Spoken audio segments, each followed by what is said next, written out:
Welcome back. In today's explainer, we're diving deep, and I mean really deep, into the explosive first 2 episodes of The Boys' 5th and final season. I am absolutely thrilled to unpack this with you guys because honestly, as a massive superfan, these opening hours gave us literally everything we wanted and then totally yanked the rug right out from under us.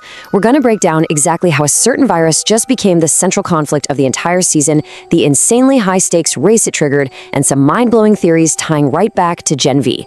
Let's get into it.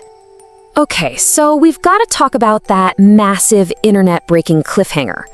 At the end of episode 2, we see Soldier Boy sit bolt upright in a body bag after supposedly dying from the Supe-killer virus. I mean, Homelander turns his back thinking his dad is dead, and then, bam, Undertaker style, he just sits right up. No way, right? It's the ultimate twist that completely changes the math for the rest of the season. But to really understand why this is such a huge deal, we actually need to look at how we got him into that body bag in the first place. Right, so we have to rewind a bit to Butcher's high-stakes test of Dr. Samir Shah's virus. You remember the scene. Butcher, Frenchie, MM, and the crew cornered Teenage Kicks members Rock-Hard and Jetstream in that creepy basement. This was the ultimate proving ground. I mean, if the virus fails here, Butcher's entire endgame is totally cooked. But Frenchie unleashes the virus, and we see it absolutely decimate them. For Butcher, this was his biggest win in a long, long time. Total confirmation that his ultimate weapon actually works. But then, look at the absolute chaos of how this played out. The virus did exactly what it was supposed to do to mid-tier soups like Rock-Hard and Jetstream. It was lethally effective. But then we have Soldier Boy. He went down, he coughed up blood, he honestly looked dead.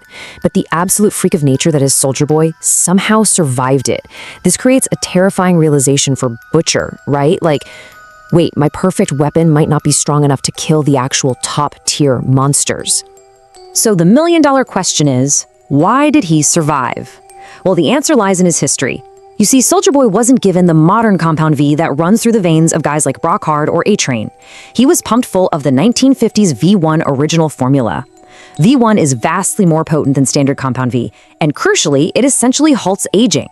It basically makes the user functionally immortal. That vintage, unfiltered formula in his blood is the exact reason his body could fight off a virus designed specifically to target modern Compound V. And guys, this is where the entire plot of the final season hinges. Showrunner Eric Kripke explicitly confirmed that this V1 immunity completely flips the board. It turns the rest of the season into a frantic race to acquire that original formula. Suddenly, the virus isn't this unstoppable force anymore. There's a shield against it, and whoever controls that shield, well, they control the outcome of this entire war. Which brings us to the next massive piece of the puzzle, Homelander's daddy issues. You gotta ask, why was Soldier Boy even in that basement? Because Homelander thawed him out and essentially threw him at the problem. You see, Homelander unthawing Soldier Boy wasn't just some tactical genius move. It was pure daddy issue behavior. He was deeply, deeply rattled by A-Train's death in episode 1. Think about it. A-Train didn't just die. He died laughing right in Homelander's face, totally robbing him of the fear he feeds on. This completely shattered Homelander's illusion of total dominance.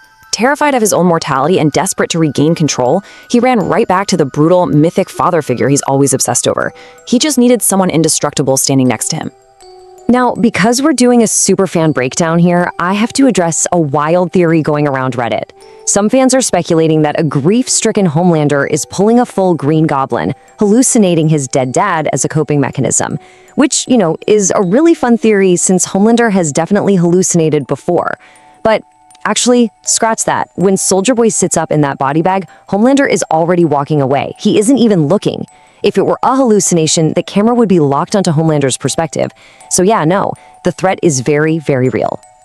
And that perfectly sets up our main event for the season, the Great Virus Race.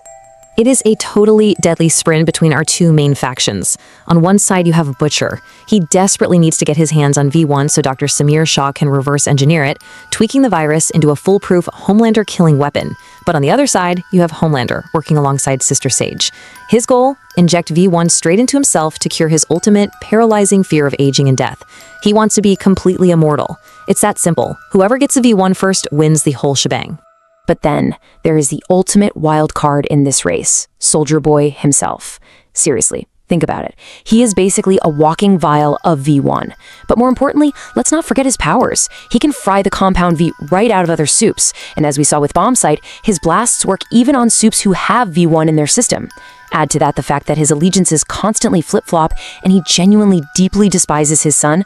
I mean, Soldier Boy is currently the only weapon capable of stripping Homelander's powers, making him literally the most dangerous and unpredictable piece on the entire board. But wait, the plot thickens even more. Enter the Gen V crew. As everyone scrambles for this V1, internal leaks at VOT suggest that our favorite Godolkin University characters from the spin-off Gen V might actually be pulling strings from the shadows. Eagle-eyed superfans have noticed a massive shift in a specific character, leading to the Black Noir 2 conspiracy. Remember in Season 4, the new guy in the noir suit was incredibly chatty? He co-hosted that Manosphere podcast with The Deep, constantly blabbering about his acting motivation? Well, in Season 5, he has suddenly turned into a completely silent, lethal ninja assassin who straight up ignores his self-professed bro, The Deep. I mean, why the sudden drastic personality change? Well, there is a mind-blowing theory connecting this right back to Gen V. Remember when Noir 2 visited Andre's dad, Polarity, in his holding cell to ask for acting advice? Polarity is a master actor. We also know Sister Sage left Polarity's cell door wide open, basically telling him he's more dangerous when he has nothing to lose. So, the theory suggests Polarity is literally method acting as the new Black Noir right now. He's a deadly inside mole working for Sage, or maybe even linking intel to the boys. Plus, his magnetic powers block Godolkin mind reading, making him the perfect undercover operative right under Homelander's nose. If he is working with the boys, he might just be their golden ticket to stealing the V1 right out of Vought Tower. So, as we wrap up this explainer, you really have to step back and look at the terrifying big picture here.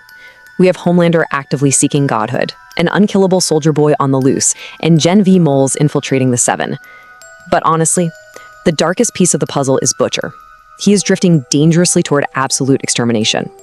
You gotta ask yourself, in a war where the weapons are literally this apocalyptic, and where Butcher is starting to see absolutely everyone as acceptable collateral damage, if he actually unleashes that ultimate V1 virus, what happens to the rest of the world? Will there even be anyone left to inherit the ashes? Let me know your thoughts on that chilling prospect, and definitely keep your eyes peeled for the next episode.